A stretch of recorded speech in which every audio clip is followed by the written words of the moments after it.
सेवा, समर्पण, संगठन और अप्रतिम अनुशासन जिसकी पहचान रही है, ऐसा राष्ट्रीय स्वयंसेवक संघ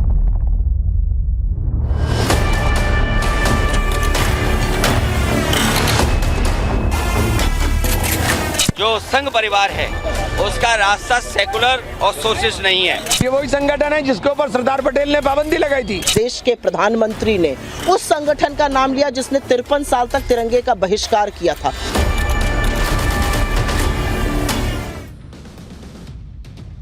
आरएसएस अपना शताब्दी वर्ष मना रहा है और पिछले 100 साल में आरएसएस ने देश के लिए जो किया है, उसके बाद पीएम मोदी आज खुद को रोक नहीं पाए।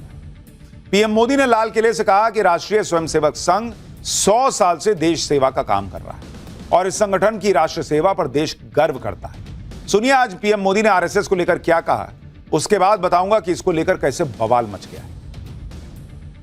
आज से 100 साल पहले एक संगठन का जन्म हुआ, राष्ट्रीय स्वयंसेवक संघ।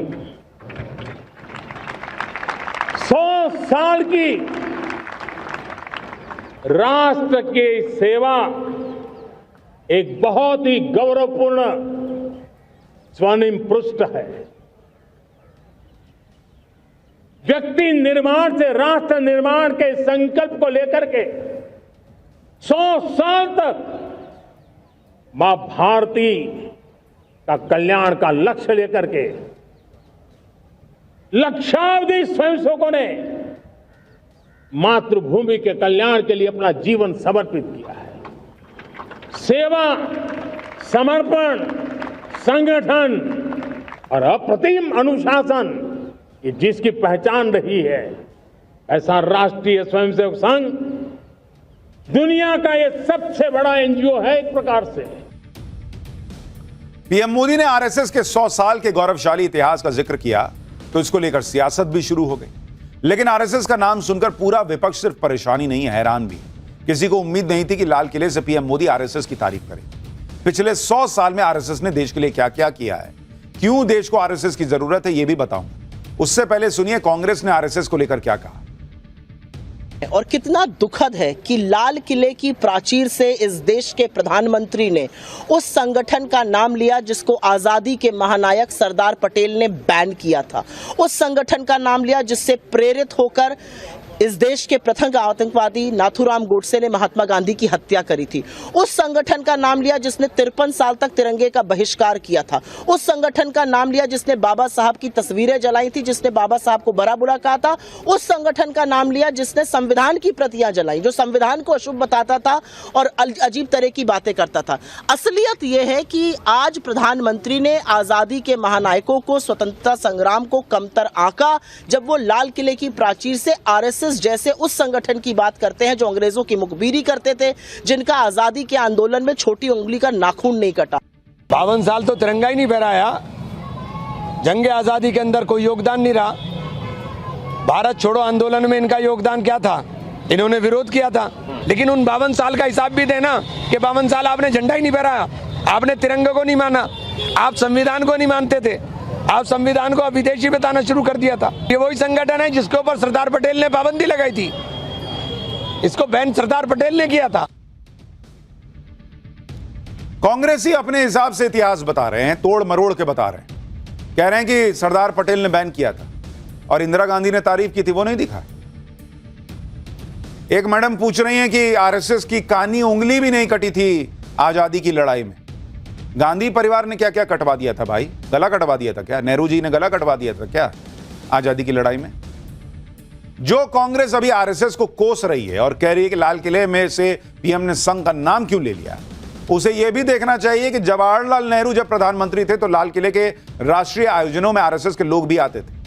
ये तस्वीरें 1963 की हैं, जब जवाहरलाल नेहरू प्रधानमंत्री थे और तब दिल्ली की रिपब्लिक डे परेड में आरएसएस के स्वयंसेवक पहुंचे थे। ऐसा दावा किया जाता है कि जवाहरलाल नेहरू ने खुद 1963 में आरएसएस को रिपब्लिक डे परेड में दिल्ली बुलाया था। तब जवाहरलाल नेहरू ने आरएसएस को देशभक्तों का संगठन कहा था। आरएसएस के 3000 स्वयंसेवक कम से कम समय में ही दिल्ली पहुंचे थे और फुल ड्रेस के साथ रिपब्लिक डे परेड में शामिल हुए। लेकिन आज आरएसएस का विरोध करना कांग्रेस की सियासी मजबूरी है। क्योंकि उसे लगता है कि आरएसएस के खिलाफ बोलने से एक विशेष वर्ग बहुत खुश हो जाएगा। इसी वजह से आरएसएस के खिलाफ नफरत भरा एजेंडा चलाया जाता है और इसमें कांग्रेस के साथ साथ दूसरी पार्टियां भी हमेशा जुड़ जाती हैं। अखिलेश यादव ने तो आरएसएस का नाम लेकर आज कह दिया कि पीएम मोदी मुंह से स्वदेशी हो सकते हैं लेकिन मन से विदेशी हैं। सुनिए जरा अखिलेश यादव। भारतीय जनता पार्टी का जब पहला अधिवेशन हुआ था, भारतीय जनता पार्टी ने तय किया था कि सेकुलर एंड सोशलिस्ट रास्ता अपनाएंगे, लेकिन संघ का और उनके परिवार के लोगों का जो संघ परिवार है उसका रास्ता सेकुलर और सोशलिस्ट नहीं है। ये मुंह से तो हैं स्वदेशी लेकिन मन से नहीं, मन से विदेशी हैं। कांग्रेस और अखिलेश ने संघ पर हमला किया तो ओवैसी पीछे कैसे रह सकते थे। ओवैसी ने भी लिख दिया कि आरएसएस का महिमा मंडन करना स्वतंत्रता संग्राम का अपमान है। मोदी एक स्वयंसेवक के तौर पर नागपुर जाकर आरएसएस की प्रशंसा कर सकते थे तो उन्हें प्रधानमंत्री के तौर पर लाल किले से ऐसा क्यों करना पड़ा। चीन हमारा सबसे बड़ा बाहरी खतरा बना हुआ है लेकिन उससे भी बड़ा खतरा हमारे भीतर है, संघ परिवार द्वारा फैलाई जा रही नफरत और विभाजन। ये लोग संघ के इतिहास को नकारते हैं, पूछते हैं कि संघ का इतिहास ही क्या है, संघ ने 100 साल में किया ही क्या है। जो लोग संघ के बारे में नहीं जानते उन्हें आज बताता हूं कि 100 साल में संघ ने क्या क्या किया। आरएसएस की स्थापना डॉक्टर केशव बलिराम हेडगेवार ने की, जिन्हें डॉक्टर जी कहा जाता है। वो नागपुर के रहने वाले थे। डॉक्टर हेडगेवार के बारे में आपको बताता हूं कि जब वो 13 साल के थे तो प्लेग महामारी से उनके माता पिता का निधन हो गया। हेडगेवार साहब ने पुणे से मैट्रिक की पढ़ाई की और बाद तब के कलकत्ता से मेडिकल की पढ़ाई की और साल 1915 में वो डॉक्टर बनकर नागपुर लौटे। डॉक्टर हेडगेवार शुरुआत में कई सालों तक सक्रिय तौर पर कांग्रेस के संगठन से जुड़े थे लेकिन बाद में उन्होंने साल 1925 में विजयादशमी के दिन संघ की स्थापना की। डॉक्टर हेडगेवार ने कांग्रेस छोड़कर संघ की स्थापना इसलिए की क्योंकि हेडगेवार का मानना था कि तत्कालीन परिस्थितियों में हिंदू समाज को सांस्कृतिक और आध्यात्मिक तौर पर संगठित करना जरूरी है जिससे अखंड भारत की पूर्ण स्वतंत्रता का लक्ष्य प्राप्त किया जा सके। इसके अलावा जहां कांग्रेस ब्रिटिश राज के अंदर स्वतंत्र डोमिनियन के स्टेटस की मांग कर रही थी, वहीं हेडगेवार लगातार कहते थे कि भारत की पूर्ण आजादी का लक्ष्य होना चाहिए। जो लोग कहते हैं कि संघ ने आजादी की लड़ाई में कुछ किया ही नहीं, उन्हें संघ की स्थापना करने वाले डॉक्टर हेडगेवार के बारे में जानना चाहिए। वो 2 बार जेल गए थे। पहली बार वो अगस्त 1921 में नागपुर जेल गए जब ब्रिटिश राज ने उनके भाषण देने पर रोक लगा दी और उन्होंने माना नहीं। उन्हें 1 साल की जेल हुई और वो जुलाई 1922 में रिहा हुए। दूसरी बार वो 1930 में बापू के नमक सत्याग्रह के दौरान अकोला जेल गए। उन्हें 9 महीने जेल की सजा हुई थी। कांग्रेस से मतभेद होने के बावजूद डॉक्टर हेडगेवार और संघ के कार्यकर्ताओं ने सत्याग्रह में हिस्सा लिया था। डॉक्टर हेडगेवार के बारे में यह जानना भी जरूरी है कि 1920 में नागपुर में कांग्रेस का जो अधिवेशन हुआ था उसके प्रबंधन की अहम जिम्मेदारी डॉक्टर हेडगेवार ने उठाई थी। 1920 में कांग्रेस के नागपुर अधिवेशन में डॉक्टर हेडगेवार ने कांग्रेस की प्रस्ताव समिति के सामने 2 प्रस्ताव रखे जिसमें एक था पूर्ण स्वतंत्रता का लक्ष्य। इसके 9 साल बाद और संघ बनने के 4 साल बाद पूर्ण स्वतंत्रता का प्रस्ताव कांग्रेस ने 1929 के लाहौर अधिवेशन में पारित किया था। 1929 में जब कांग्रेस ने पूर्ण स्वतंत्रता का प्रस्ताव पारित किया तो डॉक्टर हेडगेवार ने सभी शाखाओं में इसका अभिनंदन करने के लिए कहा था। लाहौर अधिवेशन में जब यह तय हुआ कि 26 जनवरी 1930 को देश भर में स्वतंत्रता दिवस मनाया जाएगा तो डॉक्टर हेडगेवार ने उसका समर्थन किया था। यानी जब कांग्रेस ब्रिटिश राज के अंदर डोमिनियन स्टेट की बात को भी मानने को तैयार थी, उस दौर में डॉक्टर हेडगेवार पूर्ण स्वतंत्रता की बात करते थे। संघ और तिरंगे को लेकर जो भ्रम फैलाए जाते हैं उसका जवाब खुद संघ प्रमुख मोहन भागवत ने दिया था। सुनिए उन्होंने क्या बताया था, फिर आपको बताता हूं कि गांधी जी जब आरएसएस के कार्यक्रम में गए थे तो क्यों शॉक्ड रह गए। तिरंगे झंडे के जन्म से उसके सम्मान के साथ संघ का स्वयंसेवक जुड़ा है। मैं आपको सत्य कथा बता रहा हूं। निश्चित होने के बाद उस समय तो चक्र नहीं था, चरखा था ध्वज पर। पहली बार फैजपुर के कांग्रेस अधिवेशन में उस ध्वज को फहराया गया। 80 फीट ऊंचा ध्वज स्तंभ लगाया था। नेहरू जी उसके अध्यक्ष थे। तो वो बीच में लटक गया, ऊपर पूरे जा नहीं सका और इतना ऊंचा चढ़ के उसको सुलझाने का साहस किसी का नहीं था। एक तरुण भीड़ में से दौड़ा, वो सरसर उस खंबे पर चढ़ गया। उसने वो रस्सियों की गुत्थी सुलझाई, ध्वज को ऊपर पहुंचा के नीचे आ गया। तो स्वाभाविक लोगों ने उसको कंधे पर लिया, नेहरू जी के पास ले गए। नेहरू जी ने उसकी पीठ थपथपाई और कहा कि तुम आओ शाम को खुले अधिवेशन में, तुम्हारा अभिनंदन करेंगे। लेकिन फिर कुछ नेता आए, कहा कि उसको मत बुला, वो शाखा में जाता है। इतना ही नहीं, एक बार महात्मा गांधी भी संघ के कैंप में गए। 25 दिसंबर 1934 को महात्मा गांधी वर्धा में आरएसएस के कैंप में गए थे। वहां आरएसएस के नेता अप्पाजी जोशी ने महात्मा गांधी को पूरा कैंप घुमाया। गांधी जी वर्धा कैंप के आयोजन की प्लानिंग को लेकर हैरान थे। उन्हें तब और हैरानी हुई जब उन्होंने देखा कि स्वयंसेवक बिना किसी जाति या अन्य भेदभाव के एक साथ काम कर रहे हैं। पूछताछ पर स्वयंसेवकों ने गांधी जी को बताया कि यहां ब्राह्मण, मराठा या अन्य वर्गों में कोई भेद ही नहीं है।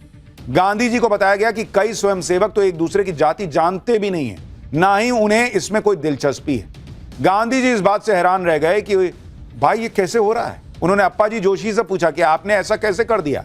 छुआछूत जैसी सामाजिक बुराई को खत्म करना नामुमकिन जैसा है, संघ में ये कैसे संभव हुआ? तब अप्पाजी जोशी ने यह कहा कि सब में एक ही भावना है कि सब हिंदू हैं। यह डॉक्टर केशव बलिराम हेडगेवार की वजह से संभव हो पाया। आरएसएस ने अपने 100 साल के इतिहास में जब जब देश पर संकट आया, उन आरएसएस ने और उसके स्वयंसेवकों ने कोई परवाह किए बिना देश की सेवा की।